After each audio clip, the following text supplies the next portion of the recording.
What is going on, guys? It's Brett. I want to talk about this article because, look, right now, Marvel actually has some buzz going on. You know, with the success of Deadpool and Wolverine, they're trying to get back to the days of yore, back when there was a lot of excitement around the brand. Captain America Brave New World isn't really doing that, at least not in any realm of which I've seen. But what has been a bright spot for them has been Daredevil Born Again, which seemed to get a lot of people back on their side with the release of the trailer, which brought us back to this absolutely brutal world, the brutal violence of Matt Murdock and Daredevil.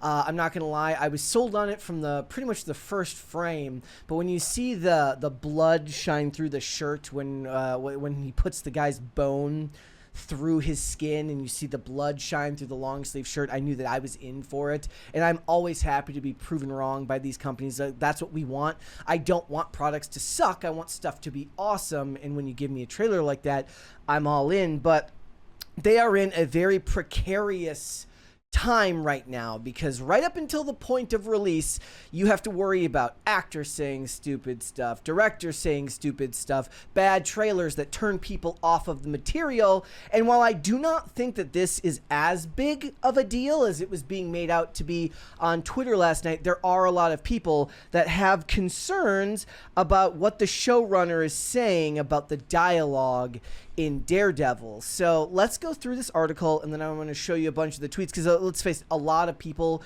were able to sum this up a lot more succinctly and a lot more eloquently than I was able to. So this is from the show's showrunner. It's Dario Scartapani, I think. I apologize if I got that wrong.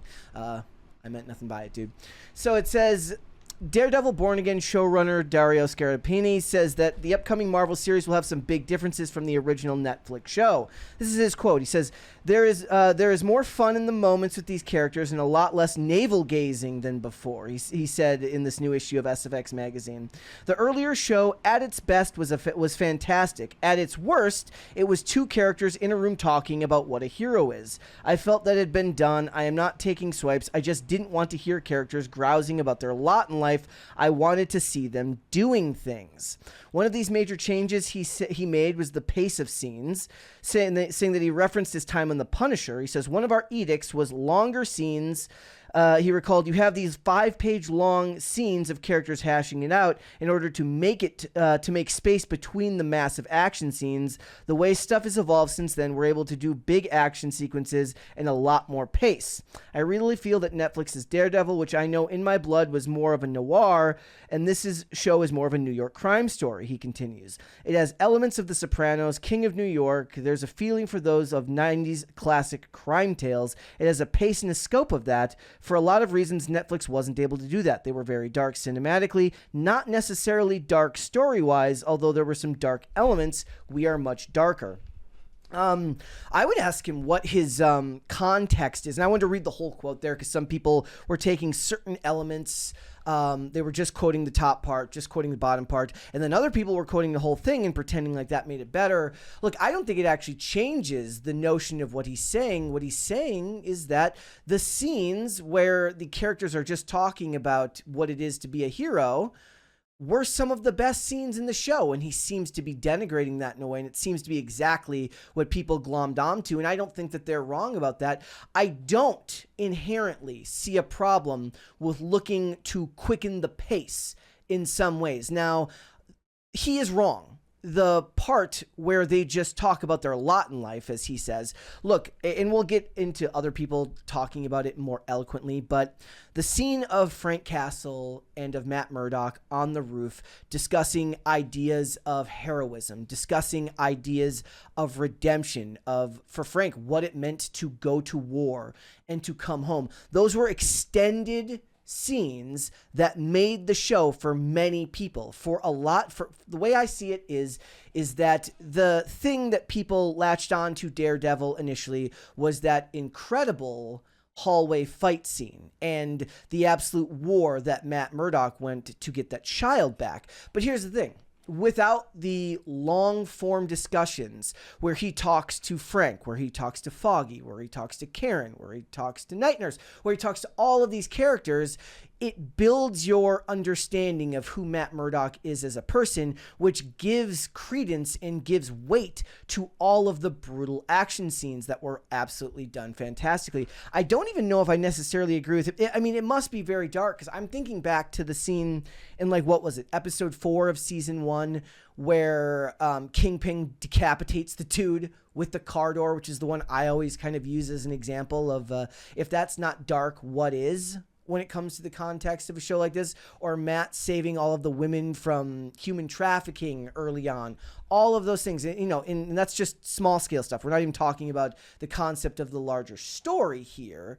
So what is it if they are not characters talking about these things? What are they if it is not Matt wrestling with his religion, wrestling with his faith, wrestling with how Catholicism runs headlong into his life of vigilantism? I think that the director, the show writer, has a decent concept in the idea that some of it could be shortened. It's not those scenes. It's not the scenes of Matt talking to Frank. It is not the scenes of Matt discussing his religion. It's not the scenes of Matt discussing all of those things. It's that some of the one of the great examples that I laughed at is it's when Karen goes to like the auction to buy a printer. And I understand that that's story building, but that scene could have been done much quicker in season 1, and there's definitely editing that could have been done to bring it down. But the thing is those shows back then, you know, episode length just has never seemed to matter, and you get these bloated 60-minute episodes that could have been 45. I don't think he's wrong that there is a way to quicken the pace for some of these things. But the example that he gave, the one that they put for the top of the article, they could not have picked a worse part of the quote, and he could not have picked a worse aspect of the actual stories to criticize, right? You know, if you want to talk about cutting dialogue, I agree. If you want to talk about cutting dialogue that's crucial to character development, I don't agree. If we're going to get amazing, brutal action scenes, there needs to feel as if there's weight and scope to why those action scenes are happening. And you need those scenes like the ones of Frank in Daredevil, like the ones of him with Night Nurse, like the ones with him with Foggy early on, especially when Foggy's trying to come to understand, you know, why Matt does what it does when it puts everybody else around him through so much. I do want to go through some of the quotes, or some of the quote tweets, some of the people that were talking about this, because a lot of these people, they covered it, and their incredulity is far more eloquent than mine could have ever managed to be. So this one's from Mahler. It says, describing some of the best episodes of the series as navel-gazing is next-level audience reassurances for the new series. Daredevil is built on his continued introspection, his actions being pulled between contrasting worlds, Punisher being the darker hero with definitive conviction was a perfect foil. Who the fuck wouldn't want more scenes about their, quote, lot in life when those define their actions? We want to know why, the how, and the response to more challenges to their perspectives. Who wouldn't want to know more about why these men are heroes? Yeah. So what's funny is, you know, a lot of times, if you want to doubt whether those types of scenes are important, just look at what dialogue gets used in the trailers for these series. Go and watch the trailer for Daredevil Season 2 and listen to what dialogue is used to launch the characters. And they go back to Matt and Frank going back and forth about what it means to be a hero. It's when Frank says, I think that you're a half measure. I think that you're a coward. That is pulled from a scene where they are talking about what it is to be a hero and what it is to get things done in a brutal city like New York. So this guy says, Scramble says, I don't want to be dramatic, but this is an apocalyptic level disaster and misunderstanding of the character. Again, like without the full quote, look, I don't think that the full quote necessarily assuages the fears that this kind of instilled on me, but a quicker pace definitely doesn't worry me as much as it would be a total misrepresentation of the character. So we'll have to wait and see. We will have to wait and see what type of dialogue gets cut. Look, if you want to do a little bit less of character interactions that are tangential, I'm cool with that. But you can't cut out Matt talking about his conflicts, his inner conflicts. This guy, Craig, says, Daredevil and the Punisher, conflicting morality, one man who believes in being a hero and one man who doesn't believe that the hero persona makes an ounce of difference.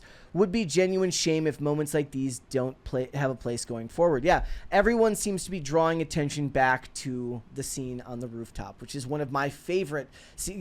Call me a normie all you want, but that's one of my favorite scenes out of anything that's ever been made. I love that scene.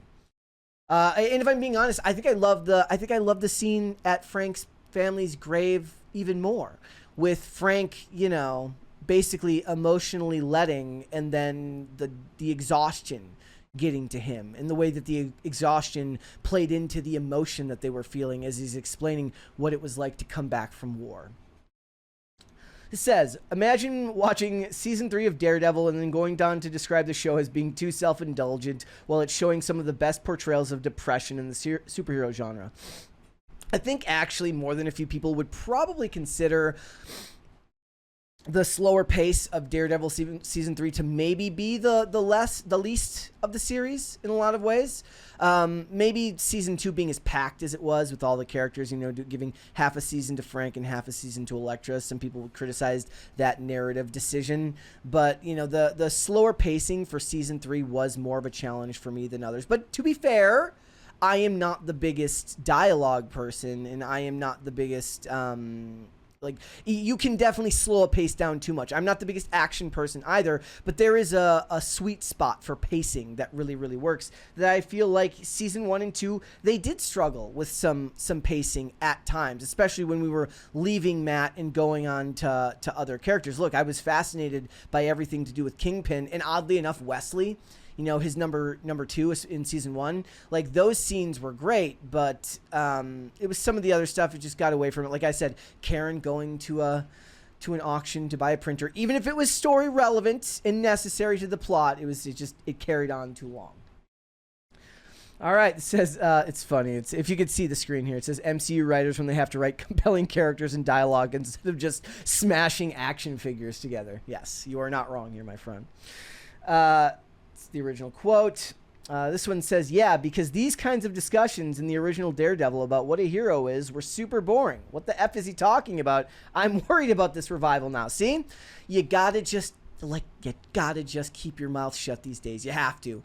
You can't just go spouting off at the mouth if you don't know exactly what your audience wants. Right? So, that's just my opinion. Do a couple more here. It's a picture of Frank and Daredevil when Daredevil is chained to the roof. It says, at its worst, it's about two people in a room talking about what a hero is. Please be for effing real when talking about scenes like these.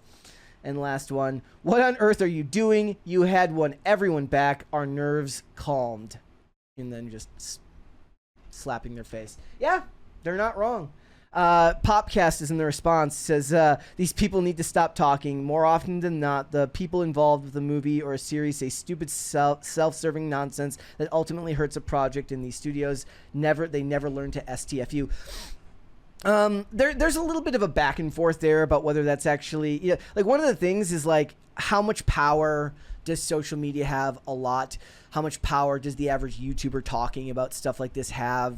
Not as much as I think the people who want to blame them for things that go wrong in movies and television wish they had, because they would love to, put every failure at the feet of YouTubers who complain about their stuff, and then they don't do well, when really the YouTubers are just echoing the common sense, feelings of the average everyday person who just may not be interested in it. But this stuff going out wide on social media, that could have a little bit more of an effect on it. I don't think as much. I'm hoping that with the selling of the trailer and the brutal nature of what we saw, that we get a lot of amazing action and some quick, tightened dialogue scenes that still evoke questions about heroism, redemption, all of the introspection that Matt does. I think that there is a way to blend the two with a faster New York crime story style saga. We will have to wait and see, guys. Let me know down below, what do you think? Do you think that Daredevil Born Again is going to reach the heights of the original Netflix Daredevil series, which many people hold up as some of the best superhero media that's ever been created? I want to know down below. We got more episodes of Pop Culture Crisis all week, Monday through Friday at 3 p.m. Stay tuned, guys. See you there. Thanks for watching. Listen to full episodes of Pop Culture Crisis on Spotify. Keep up with us on social media and make sure you subscribe and ring that bell so you never miss the show. Bye, guys.